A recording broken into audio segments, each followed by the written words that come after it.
homeschooling isn't always picture perfect. Welcome to Homeschooling with Dr. B, where we'll help you find solutions to the challenges you face and celebrate your successes with you. Now, please welcome your host, Dr. B. Welcome, my tenacious homeschool tribe. This month, we're going to be talking about things I wish I knew before I started homeschooling. But first, let's thank our sponsor. This podcast episode is sponsored by HydroFeet, the insole that massages your feet with every step. Use the code OMB15OFF for an additional 15% off at hydrofeet.com. You can also find them on Amazon.com if you're more comfortable purchasing from there. So, things I wish I knew before I started homeschooling. The first one we're going to talk about is focusing on working on strengths to build the confidence to confront the weaknesses. One of the first challenges that I faced when I started homeschooling was my daughter Andy did not want to write. She did not like writing at all. She didn't want to, and no matter what I did, she was going to fight it every step of the way. Now, I'm a big fan of IEW and their writing programs, so I tried several of the writing books that were grade appropriate. And I thought, well, maybe she's not being challenged enough. And I tried going higher and still she fought it. And then I tried going a grade lower, but she just fought it. She just did not enjoy writing. And at first I took the approach of, well, this is something you just need to do, and you're going to do it regardless of whether you enjoy it or not. It's kind of like the timetables. You need to learn to do it. Then I realized that one of the benefits of homeschooling is we don't have to use a true and tried method. We can go off the reservoir and try something different. So I decided to take a different approach. And instead of giving her writing assignments directly from the IEW program, I gave her writing assignments on subjects that she enjoyed. It didn't matter to me what she was writing about as long as she learned how to write a good sentence, later how to write a good paragraph, later how to do an essay. And as a result, I got to read many sentences about Roblox and many paragraphs about FNAF. And now I'm getting to read many essays about forensic science and murder. But my daughter is an amazing essay writer. She's so advanced that when she was tested, she tested at ending college level for language arts. So one of the benefits of homeschooling is you can do things differently. I could have focused on the fact that writing was a weakness, but instead, I chose to focus on her strengths, her creative mind, her interest in science. And because I did that, she was able to meet the challenge of writing, something she considered to be a weakness. I certainly considered it to be a weakness for a while. One of the biggest challenges when we're teaching our kiddos is motivating them. When they are in elementary school, motivation is really not an issue because there's so many games you can incorporate into learning, and kids are naturally inclined to perform, to want to talk in public, to explore the world around them. That's nothing more than science. But as they get older, and they enter middle school or high school, we have to deviate from that path and start into a more formal path of learning, especially if they're college bound, right? Now, this strength-based approach is a powerful tool for increasing motivation and performance. Because in this approach, we, as parents and educators, value their capacities, their skills, their knowledge, their ability to make connections, and our kiddos' potential. instead of diminishing it with constant constructive criticism. The truth of the fact is, when we help our homeschoolers feel more confident, self-aware, and they are productive, we are leaning on their strengths rather than their weaknesses.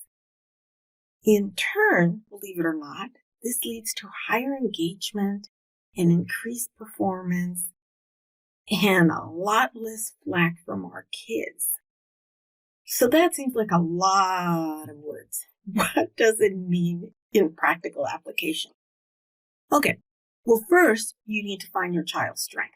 For example, in the case of my daughter, her strength is mathematics. She's very detail-oriented. So anytime that we were doing science or math or anything where her specific strengths excelled, I always made a point of praising her. Always filled her love bucket, right?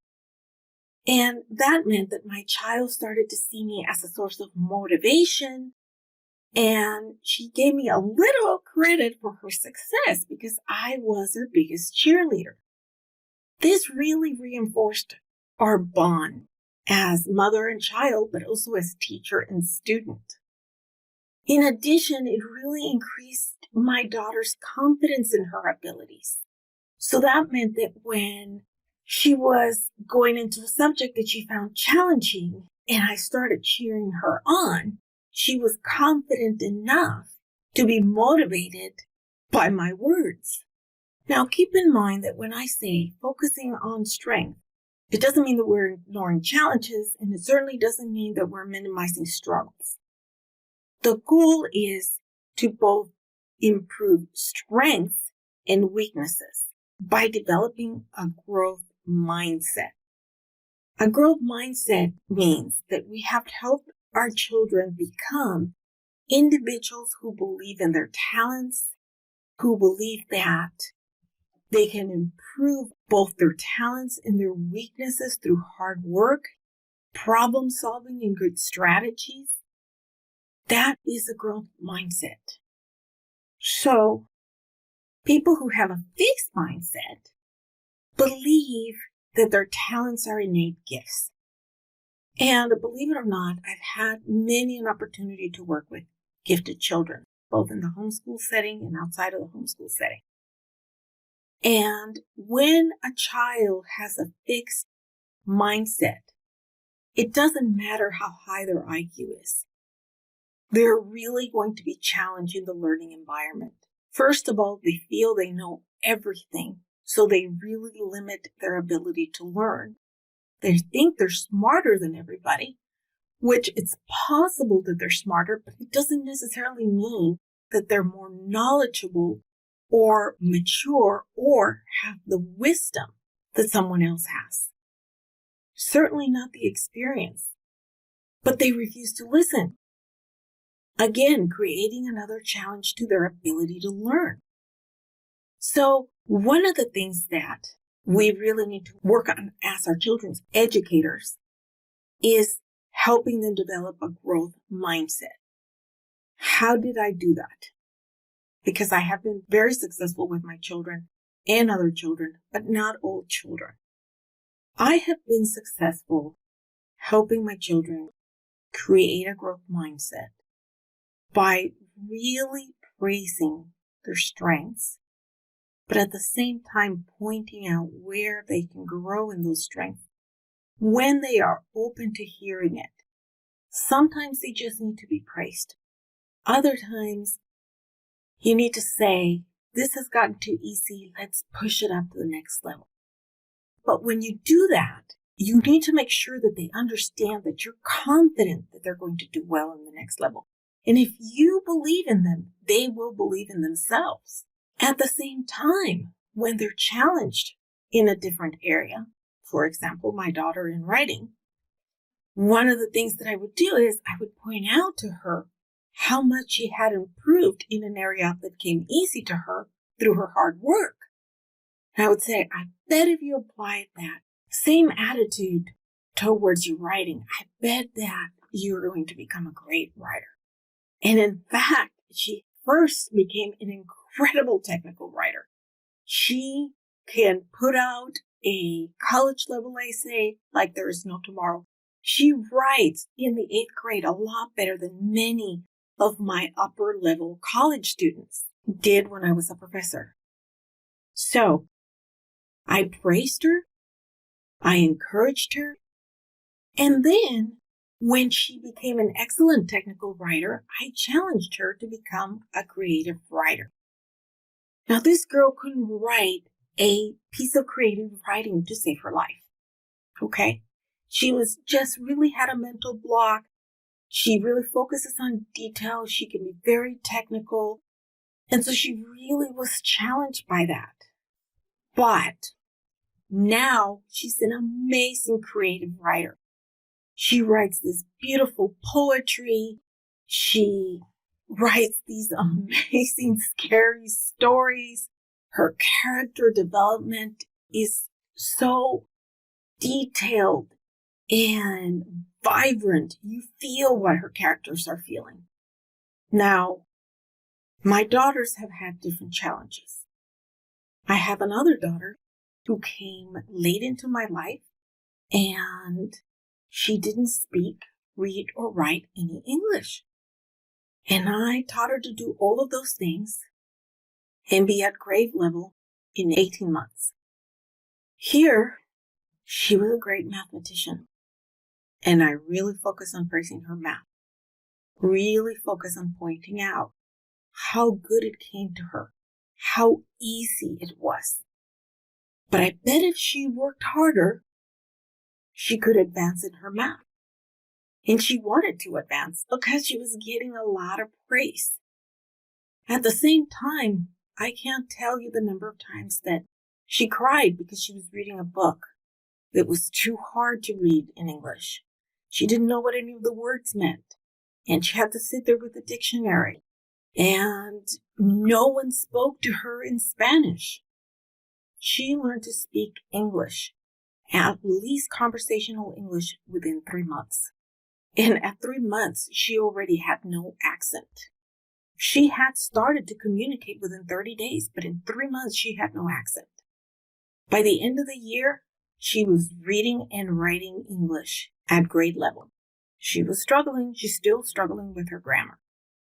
But she was there. When she cried, when she talked about going back to her country of origin, I encouraged her. I told her she couldn't give up. We needed to move forward. She had this. She's a smart girl. Look at how good she was doing in math. Math is so hard. I keep pointing that out to her. Math is so hard. If you can do that, you can do anything. And eventually, she believed me. And because she believed she could do this complicated math, she did it. And because she slowly built up her confidence, she was able to handle the language problem. Amazingly, after being in this country for 51 years out of my 55 years of life, I have a bigger accent than she does. And I've been through graduate school. A lot of it has to do with belief.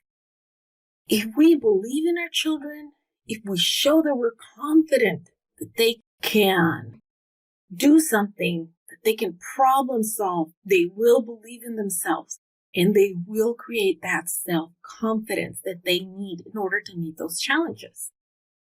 I have to tell you that with all the kids I've ever worked, the biggest challenge has always been ADHD. I've worked with some really hyperactive kiddos. And I find that the strength-based approach really works. These kids that everybody says cannot learn, these kids that everybody calls difficult, are so incredibly smart and gifted. You just have to help them learn to feel confidence in themselves. If they acquire that confidence, you can teach them to control their bodies. You can teach them to control their blurts. Man, they love to blurt things out in class.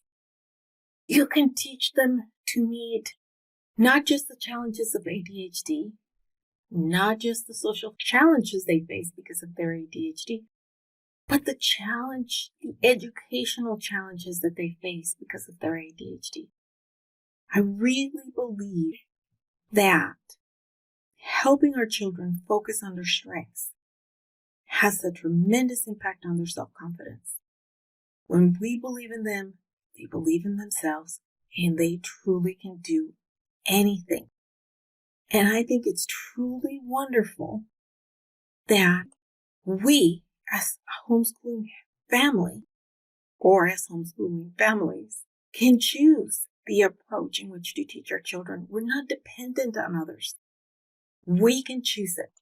We can tailor it to their needs. And it makes all the difference in the world.